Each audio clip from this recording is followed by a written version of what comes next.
Yeah.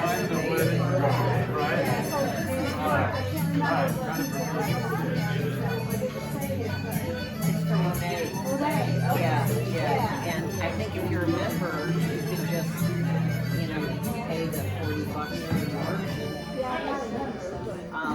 And if not, I think you might have to get the house something. I'm not sure.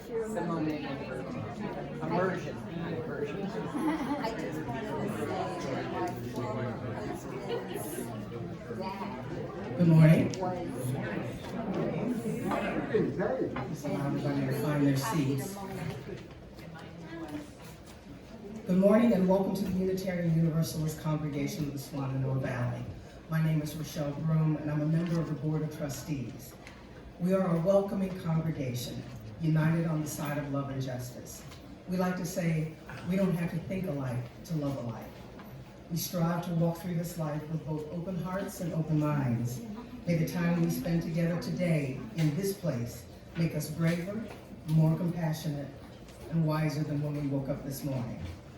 If you are new to Unitarian Universalism, I encourage you to take note of our mission statement, which is printed on the front of the order of service.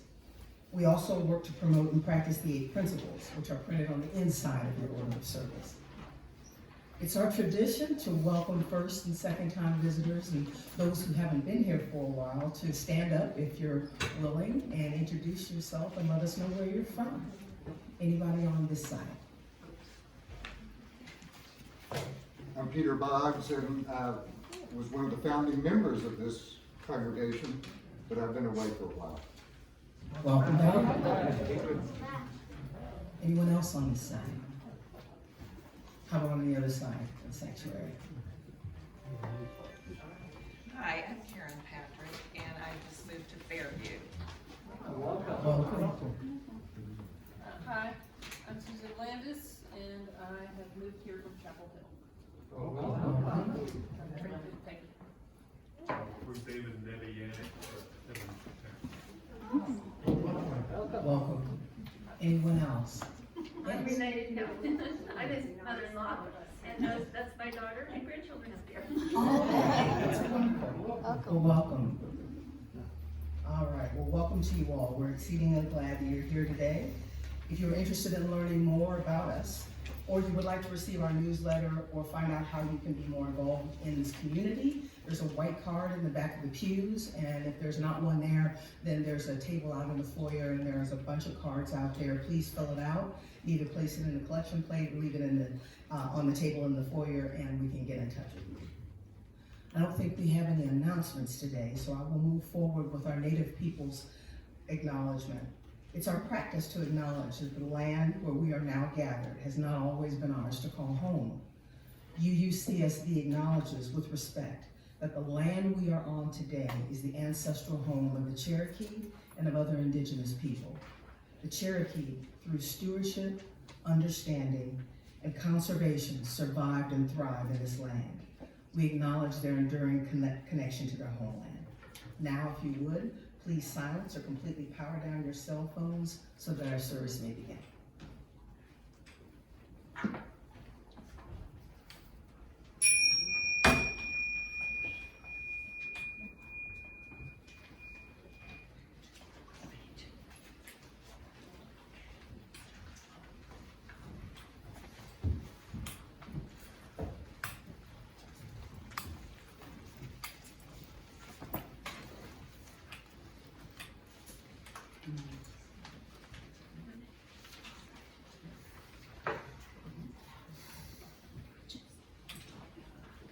Today's opening words are a poem by Irish poet William Butler, or W.B. Yeats.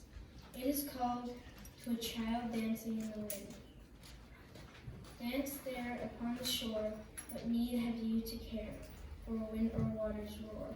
And tumble out your hair that the salt drops have wet, being young who have not known the fool's triumph nor yet. Love lost as soon as won, and he, the best warrior, dead. And all the sheaves to bind, what need that you should dread the monstrous crying of wind? Has no one said those daring, kind eyes should be more learned, despairing the moths are when they are burned. I could have warned you, but you are young, so we speak a different tongue. Oh, you will take whatever's offered, and dream that all the world's a friend. Suffer as your mother suffered, be as broken in the end. But I am old, and you are young, and I speak a barbarous tongue.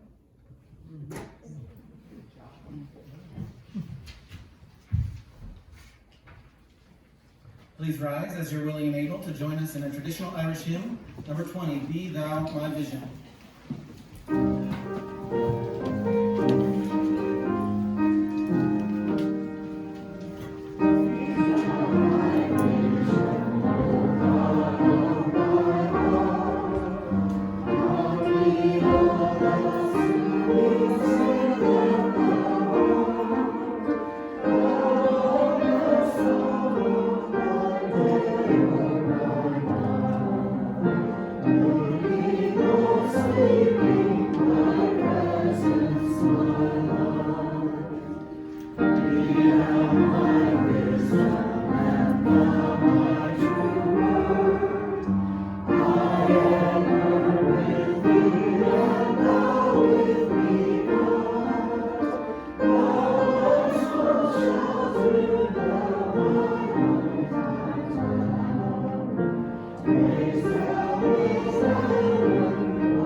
Begin again to the summoning birds, to the sight of the light at the window.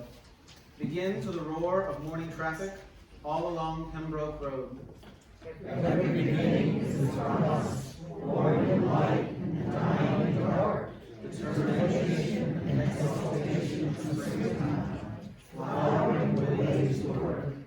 Begin to the pageant of queuing girls, the arrogant loneliness of swans in the canal, bridges linking the past and future. Old friends passing through with us still. Begin to the loneliness that cannot end, since perhaps is what makes us begin. Begin to wonder at unknown faces. At crying birds in sun and rain. At branches stark in the willing sunlight.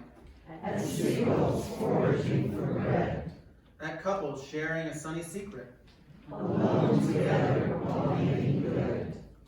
Though we live in a world that dreams of ending, that always seems about to give in, something that will not acknowledge conclusion insists that we forever begin.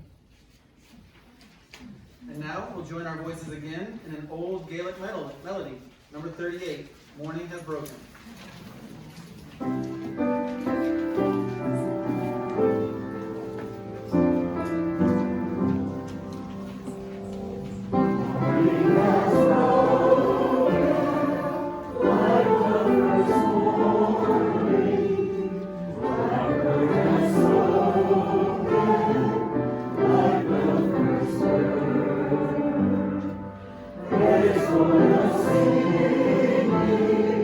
Praise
Now is the time in our service where we allow time for you to share with the congregation your life's joys or concerns.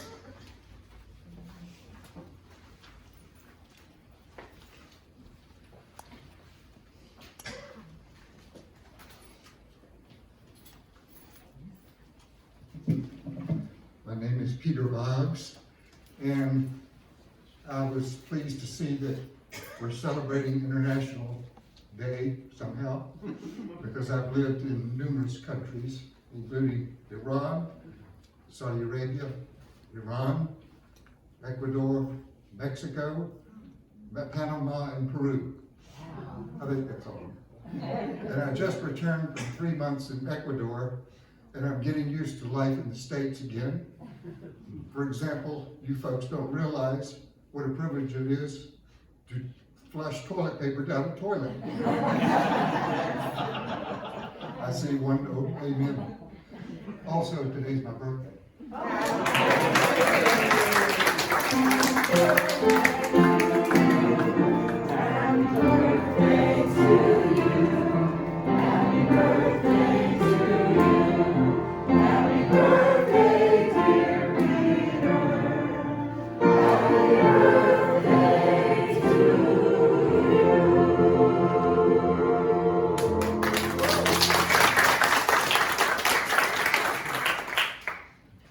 Good morning, I'm Marty Saltzman, and I would like to have a moment of silence for the 10 people who lost their lives in Tops grocery store in Buffalo, New York yesterday.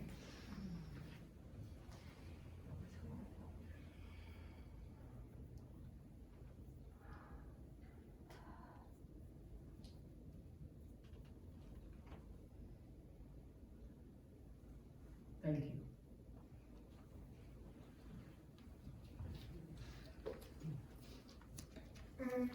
My joy is that I'm thankful that everyone's here today.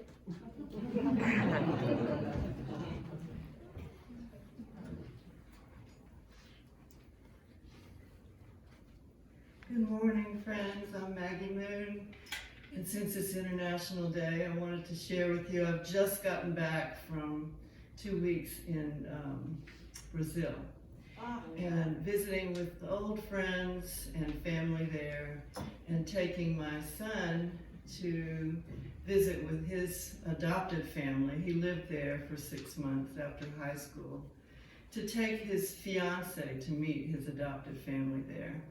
So it was a wonderful visit, just fabulous. So nice to appreciate, as you said, the gifts that we have here in this country, like flushing toilet paper. Did you know you can't do that in other countries? Yeah.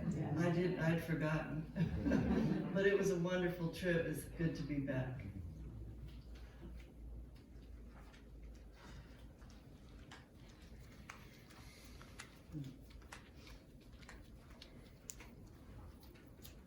Morning. I'm Heidi, and I was lucky enough to spend the last 3 days with a few women. Ursula Goebel-Zelis put this together. We built her coffin. Oh. Yes, and so she doesn't have an end date. She's very well, and it was the most beautiful experience to contemplate, just be together, and we wove it out of willow reeds. And on the third day, we had a multi-generational representation with Allison Tynes and her little boy, Cy, and then my mother at the other end of the spectrum. And it was just gorgeous. And we had ducks and goats and chickens and a Great Pyrenees dog, all part of this 3-day experience. And we ended with toasts with brandy and Rumi, reciting Rumi and songs. And I just want to share this so that we can all create what we want for our time.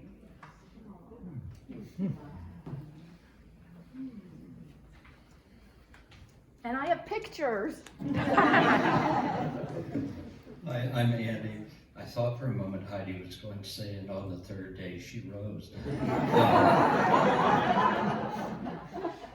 This past week, on the third day, I voted, and that is one of the privileges and rights that we have and need to enjoy here. And I want everyone here to make sure you vote in the primary, and if you know someone who needs a ride, who needs to get to the polls, who needs urging to get to the polls, please vote. That is one of our sacred rights.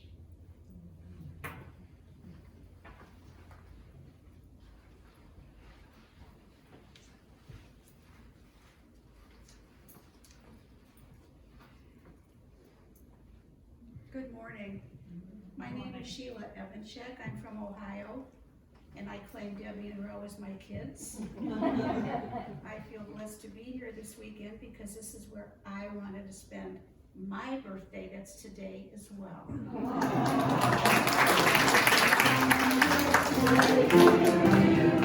Happy birthday to you.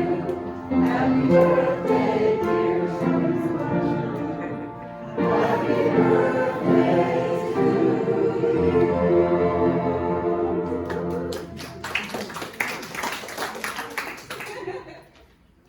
Everybody? Okay. For all those who choose not to share, please know that we hold you in our hearts.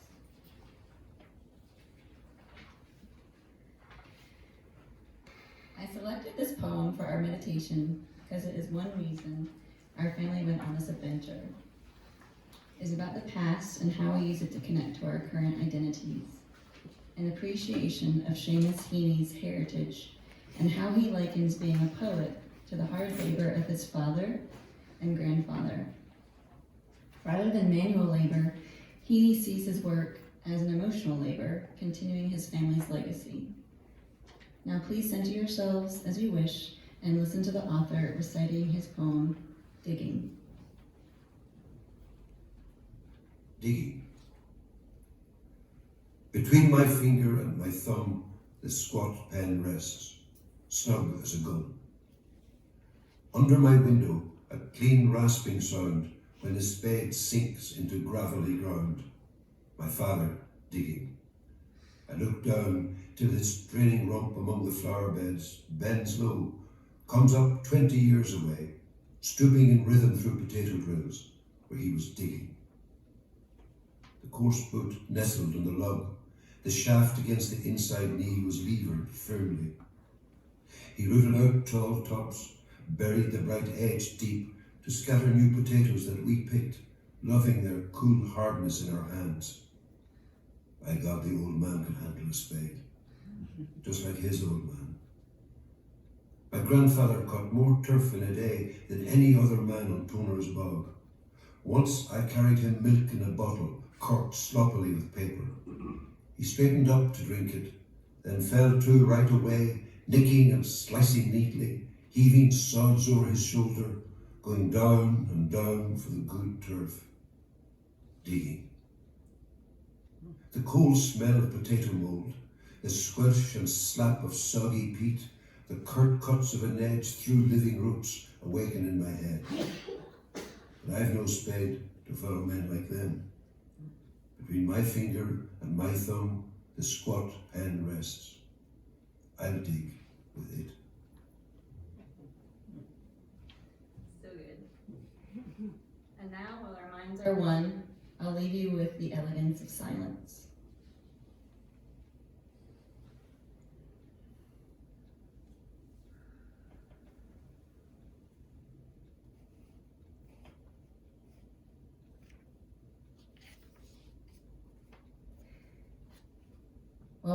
While we listen to an Irish reel and collect today's offering, please think of this Irish proverb.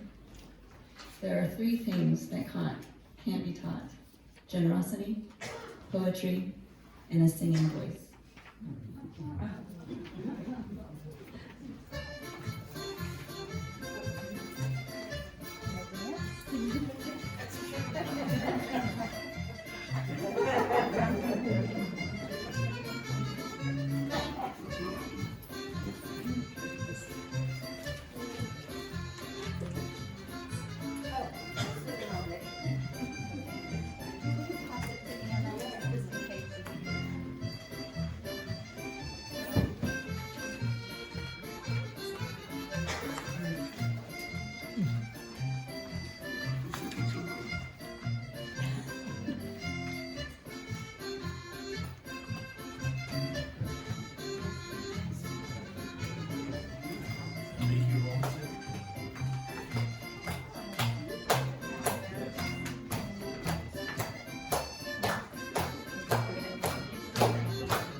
funny, you do hear music like that in Ireland. It's not just a trope.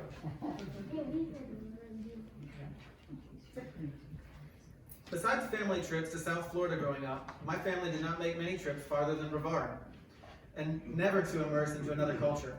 Rather, we'd visit distant relatives that I wasn't much interested in meeting. When I was 15, though, I had the opportunity to travel to Europe, twice. First on a concert tour with a now-defunct group called The Sound of America. We played and sang music in 6 European countries.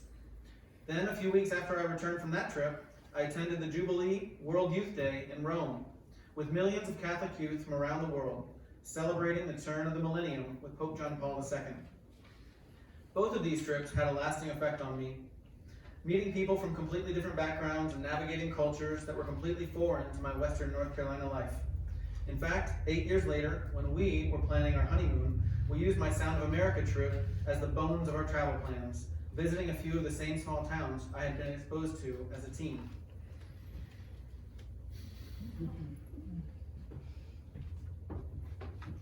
This is a little opportunity for me to introduce myself to you, because I know you know Evan quite well. So, at the age of 8, my dad moved us from rural New England to the mountains of Western North Carolina.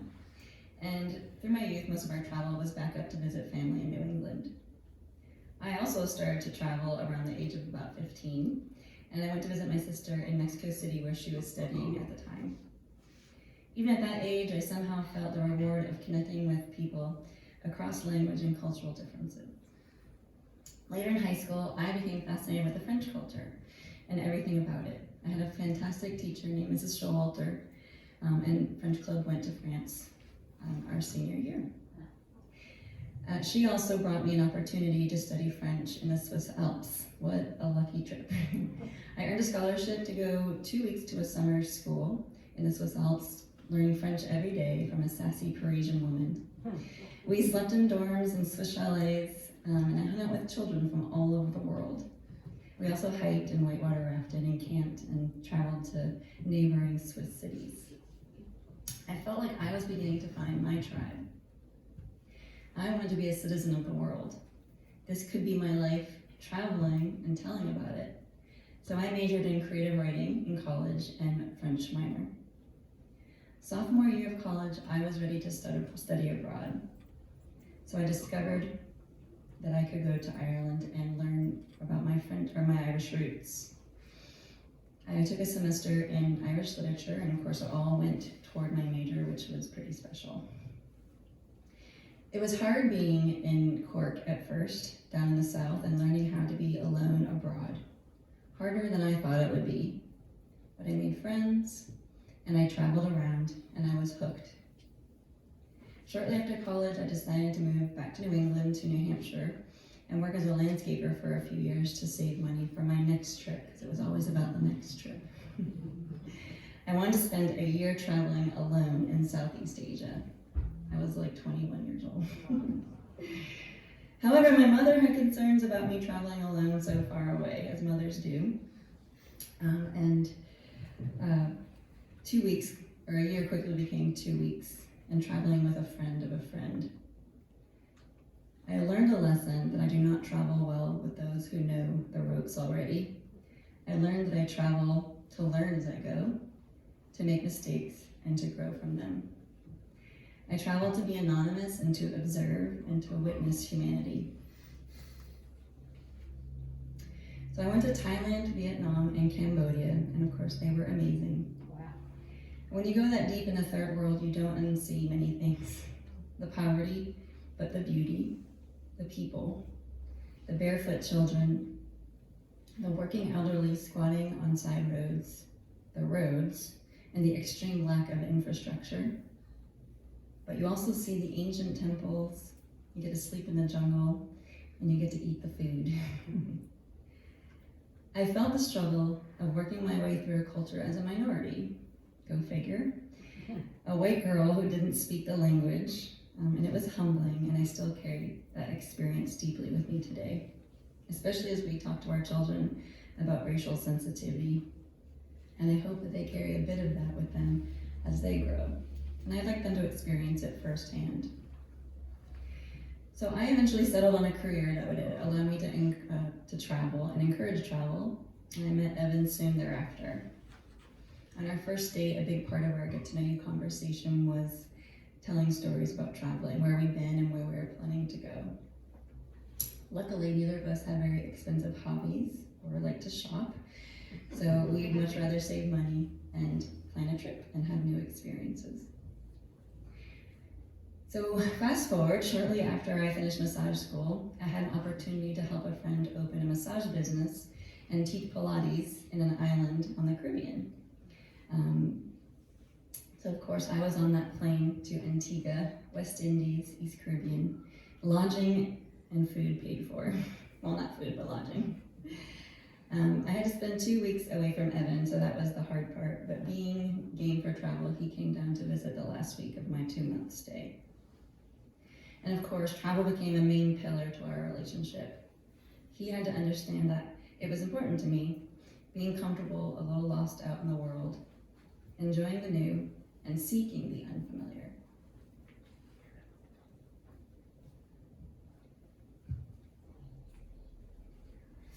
By the time we were married, we had traveled together to Williamsburg, Virginia, Antigua, Napa Valley, Niagara Falls, and visited family in New Hampshire and Massachusetts. It was on our honeymoon when we really began to figure out how to get the most out of a trip. Trying to cover 5 countries in 10 days is not it. But that's another story. On our first anniversary, we went to Spain and stayed in a small town called Morón de la Frontera for a week. We took day trips to regional cities like Jerez, where we toured a sherry bodega, and Cadiz, where we shared wine on the beach. This was one of the most enjoyable trips we'd ever had. We went to the same establishments multiple times and were made to feel welcomed, not like tourists, but like long-lost friends. Not only did we feel more settled, we felt that we learned much more about what it might feel like to live in a small town in another country. A few months before Remy was born, we felt like we may not be able to travel for a while with a newborn. So we took a random trip to New Orleans, a great city, but not so great when you're 5 months pregnant. And then our travel slowed down to only necessary trips to visit family until the boys would get older. In 2017, we dipped our toes back in and took a week-long road trip to Colorado with an almost 6 and an almost 4-year-old. In 2018, we spent 10 days in Mexico visiting family. By 2019, we felt that we were in a big year to begin planning something special. The boys were getting old enough that we thought they might better remember something big. Kara was turning 40 in 2020, so we decided to try to plan 2 big trips, one to Ireland and one to Peru. Then 2020 happened, and we did not travel. In 2021, after the vaccines were made available and optimism was high during the summer, we brought this idea back up. And now, having worked from home for well over a year, it occurred to us that it might be possible to convince my boss that a month somewhere, with only a week or 2 off, wouldn't affect my performance. And so the seed of a month in Ireland was planted. In my mind, this would be like our trip to Spain, but on steroids.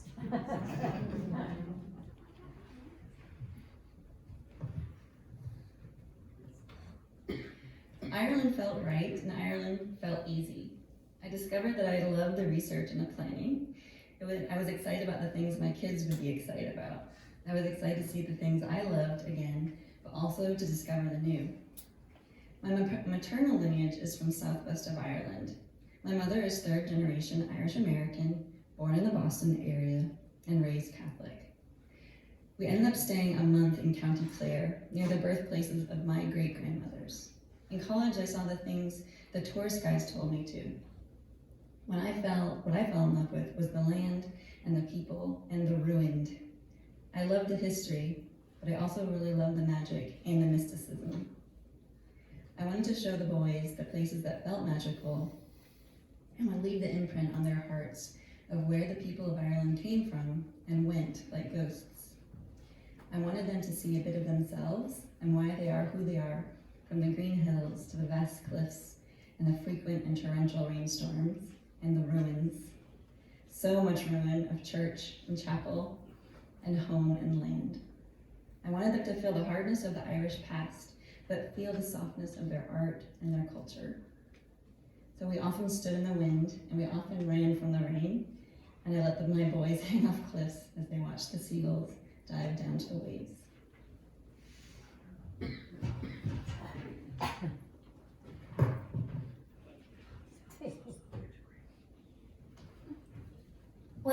parents told me we were going to spend a month in Ireland, I felt excited and nervous.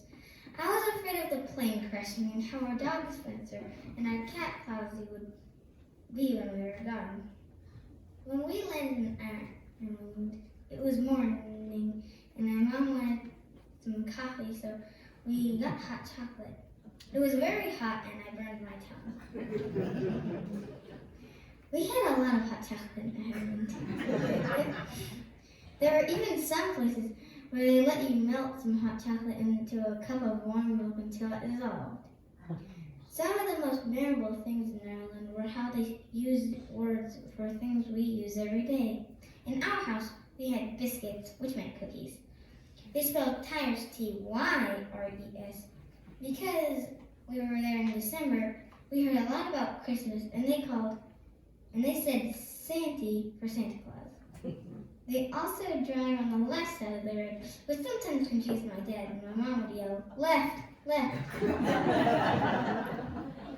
While we were there, my favorite part was that we were close to the ocean they called the Wild Atlantic Way. We visited many beaches and I got to collect shells from all over. When we were on Inishmore, we traveled on a tour bus to the end of the island where I got to explore tadpoles and collect moth shells.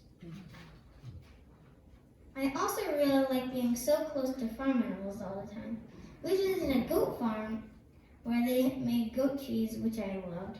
We also saw sheep almost everywhere. We even got stuck on the road in a sheep jam as they crossed. We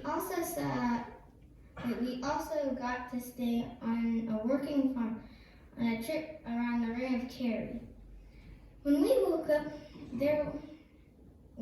up there, the farmer said I could go into the chicken coop and collect the eggs, but there was only one.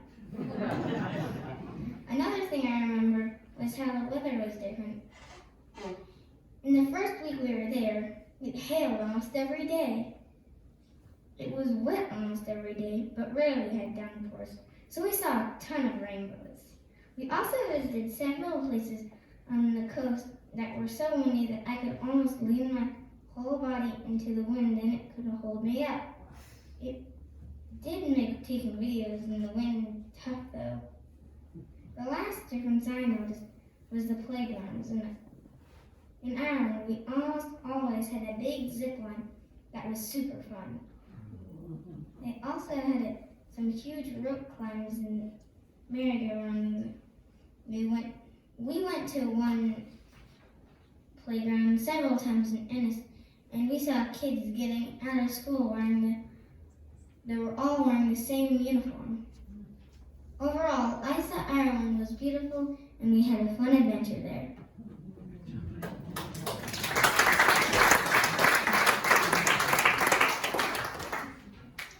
After landing in Ireland, we gathered our bags, collected our rental car, and began our journey across the country. Kara took the first leg of driving on the left. It was more scary sitting in the left seat, watching someone drive in the right seat, than it was to be the one driving. It was not a rare occurrence for one of us to try to get in the wrong door of the car out of instinct. Besides stopping at Ireland's oldest whiskey distillery on the way, our trip to our new home was uneventful. After meeting our host and unpacking a bit, we decided to visit the local restaurant called The Good House, which soon became our hometown pub, only half a mile away from our home. Over time, we met Jason, the bartender, and several regulars who are as interested in hearing about why an American family would visit their little town in the middle of the winter as we were and interested in learning about their lives. On our first full day, we took a quick trip to the grocery store. The basics of life rarely are memorable, but some of the simplest experiences in a foreign country can be stamped on your memory. From the store layout to the way the carts roll with all 4 caster wheels, to the way they selected their goods. We enjoyed the new experience. In the evening, we decided to make a trip to the small town called La Hinch on the coast. The boys played on some huge rocks and we stopped by a local pub. The first of many stops where many hot chocolates, Guinness, and whiskey were enjoyed. The light was precious, so our daily routines became predictable but never the same. The sun was not rising until well after 8 a.m. and would set fully by 5 p.m. This meant we had to get to our destinations early in order to enjoy the light. I was also working East Coast time for much of the time we were there. This meant we would be able to see sights in the morning, and I would begin work at 1 p.m., while Kara and the boys would often have an afternoon adventure without me. I would then work until 10 in the evening. There were, admittedly, a few nights when I would take my computer to the good house and work while we ate dinner, often getting roasted by Jason to shut it down. Each evening, Kara would spend time working on the agenda for the next day. Many days, we'd do a short day trip to see several natural and historical sites with some modern cultural experiences thrown in for good measure. We could hardly call it a day, though, if we hadn't seen a castle, monastery, or abbey, or at least the remnants of one. These medieval structures litter the countryside in such a way that when we thought we were just on a nature hike, we'd come across some random ruin that wasn't even on a map. Of course, some castles were more impressive than others. King John's Castle in Limerick was great, with interactive exhibits and the ability to climb to the top of the turrets. Bunratty Castle was renovated in the 1950s and was an amazing experience with art and decor from hundreds of years ago adorning the rooms. It also was surrounded by a small tourist village with information about many periods of Irish history. As we explored the country, we experienced natural wonders from millions of years ago, like fossilized tetrapod tracks from 380 million years ago. Early human history from thousands of years ago, including grave sites and stone circles. We witnessed the advancing of human technology over the past millennium and saw firsthand how the island is moving into the future. Although we rented our house for the full month, we did take a few trips elsewhere. A trip around the Ring of Kerry to the south took us to a pair of 1,000-year-old ring forts at sunset with one of the most spectacular evening views over the ocean we've ever seen. Another overnight trip to County Mayo brought us to Connemara and the rugged mountains of northwest Ireland.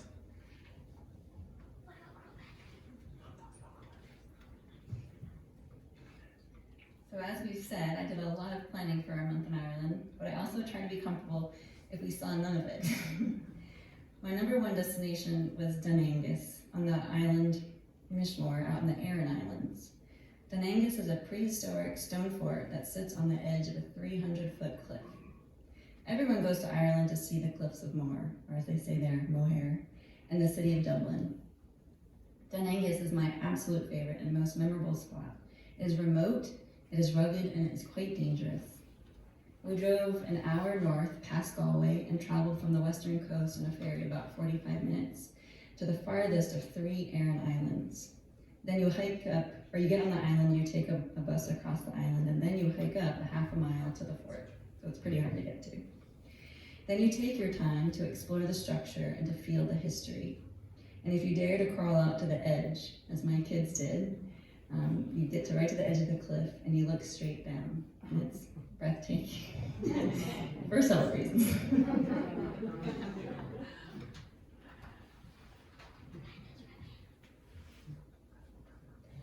A couple of months ago, before the trip to Ireland, my parents were telling me all about the cliffs in Ireland. They told me the cliffs were really tall, so I was pretty scared because I thought I was going to fall off one of them and die. But when I got to Ireland, the cliffs didn't seem so big anymore, and I really wanted to get right up on the edge, and that's why my favorite cliff on the trip was Dunangus. One of the mornings we were in Ireland, we got up really early and drove to Galway to get on a ferry that would take us to the island of Inishmore. On Inishmore, we got on a tour bus and drove around the island and saw many cool things, but the coolest was Dunangus. Dunangus is a really big fort that has multiple layers, except it was built right on the edge of a cliff. So if the bad guys attack, they can just push the bad guys off the edge. And get this, now the cliff is 300 feet to sea level, but when it was built, it was 3,000 feet above the sea, which is taller than the Burj Khalifa, and I got to stick my head off the edge and see the wild Atlantic waves crashing into the bottom of the cliff. Ireland is an island off the coast of mainland Europe and next to Great Britain. Together, Great Britain and Ireland make the British Isles. The British Isles are close to France, Germany, and Norway. Ireland has many smaller islands around it, such as the Skellig Islands, Aran Islands, and Valencia Island. We visited Valencia Island on a trip to County Kerry. It is about 2 miles wide and 6 miles long. On Valencia Island, there is photo cliffs, which are pretty cool because they climb 600 feet from sea level. Speaking of cliffs, during the trip we went to the Cliffs of Moher near La Hinch in County Clare. The Cliffs of Moher were 700 feet above sea level, so it was pretty cool to look over the edge and see teeny tiny birds flying over 600 feet below. At the Cliffs of Moher, it was also so windy that we had to hold on to our hats so they wouldn't get blown off. There was this one part where the wind was so strong that the water falling off the cliff was pushed upwards, so that at one point there was water spraying you. Another good cliff experience was at the Cliffs of Kilkee, where the wind was also bad. But the Cliffs of Kilkee stood out to me because of one major thing: the waves. Every single one was on average 50 feet tall. That's as tall as a brachiosaurus. And I got to be right on the edge of the cliff.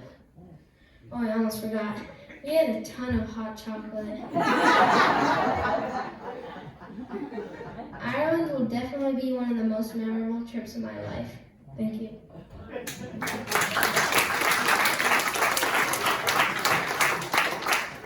So just to explain about the hot chocolate, when you go into a pub in the middle of the day with kids to drink Guinness and whiskey, you have to get them something. So for every hot chocolate, there was a whiskey or a Guinness also drunk.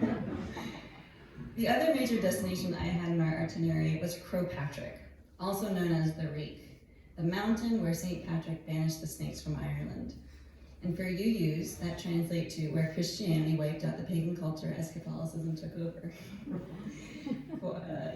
The mountain stands like a cone 2,500 feet high, often with a peak in the clouds.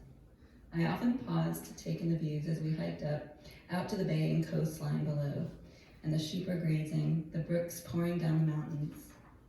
This simply beautiful place is why so many great poets have been born from these rugged little towns. This was my third time returning to this island. I had tried to hike Crowpatrick before, but the weather had chased us away. There's a mountain of pilgrimage, a place where as many as 25,000 people flock on Reek Sunday, which is the last Sunday of July, and hike up in bare feet and some crawl. Honestly, we did a bit of crawling as we approached the summit as well, mostly because of the rocks and gravel on this crazy steep incline. The mountain asks to be conquered as you drive toward it. In my mind, it brought thoughts of my imagined Mount Olympus. And as isn't typical in Ireland, we hiked mostly in lovely sunny weather, tying our layers around our waists, and as you see the dark gray storm approach, as is typical in Ireland, you simply accept it and are thankful your raincoat is one of your layers. Luckily this day, a cold mist was all we received, but as we found St. Patrick's small concrete church at the top of Crowpatrick, there was no view to reward us, just sprinkles. We hiked for 4 hours that day. There was a lot of whining, some crying, and that was just Evan. No, it was the boys. And there was a lot of drama. 4 hours, yeah. I was so thankful my family allowed the opportunity to hike this mountain, but I'm more thankful that they joined me. And now when we take a little hike in Black Mountain, Remy and Arlo say, "This is a breeze," not nearly as hard as Crowpatrick, and that's very rewarding. Of course, I had abbeys and castles and churches on our agenda, and we saw lots and lots and lots of them. And the boys really dove in and soaked up most of it. I'm so proud how they carried themselves through this trip. Their curiosity, their behavior, their ability to leap out every day for their next adventure. Arlo sometimes needed a little bribing.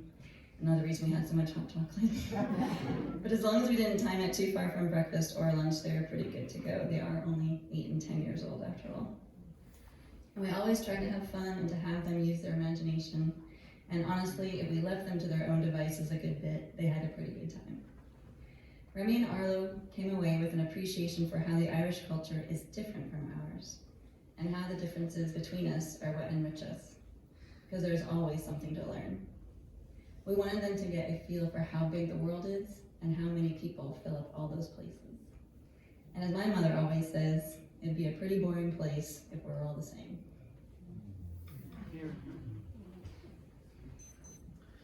We had such an amazing time in Ireland, and I feel we were so lucky to be able to provide the experience to our boys.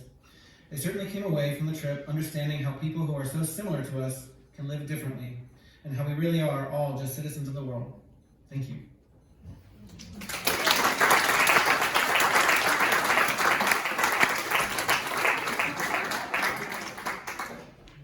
And now our closing hymn, number 10, is another Irish melody, Immortal Love.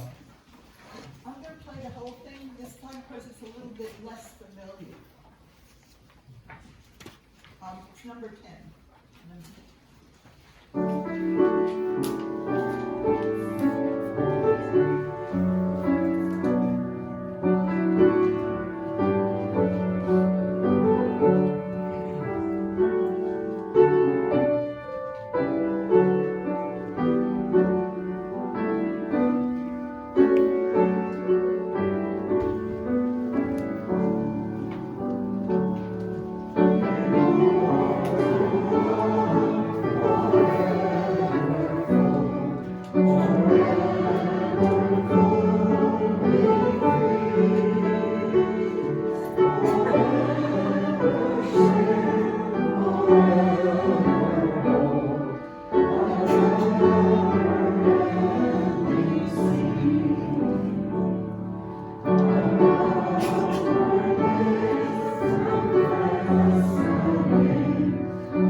We're not going to stay standing or sit, but it's just quick.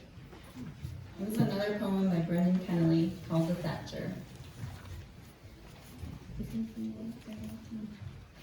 He whittled scallops for a hardy thatch, his palm and fingers hard as the bog oak. You'd see him of an evening, crouched under a tree, testing a branch. If it broke, he grunted in contempt and flung it away. But if it stood the stretch, his sunken blue eyes briefly smiled. Then with his long knife, he chipped, slashed, pointed, the pile of scallops grew. Astride a house on a promised day, he rammed and patted scallops into place, though wind cut his eyes till he seemed to weep, like a god after making a world. His face, grave with a secret, he'd stare and say, Okay. Let the wind rip and the rain pelt. This will keep. The end.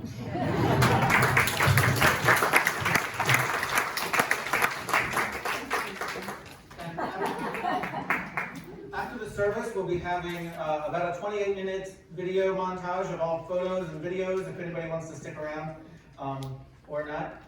Either way, we're gonna play it on that screen in about 10 minutes. Thanks, everybody. And coffee. Get some coffee. Oh, yeah.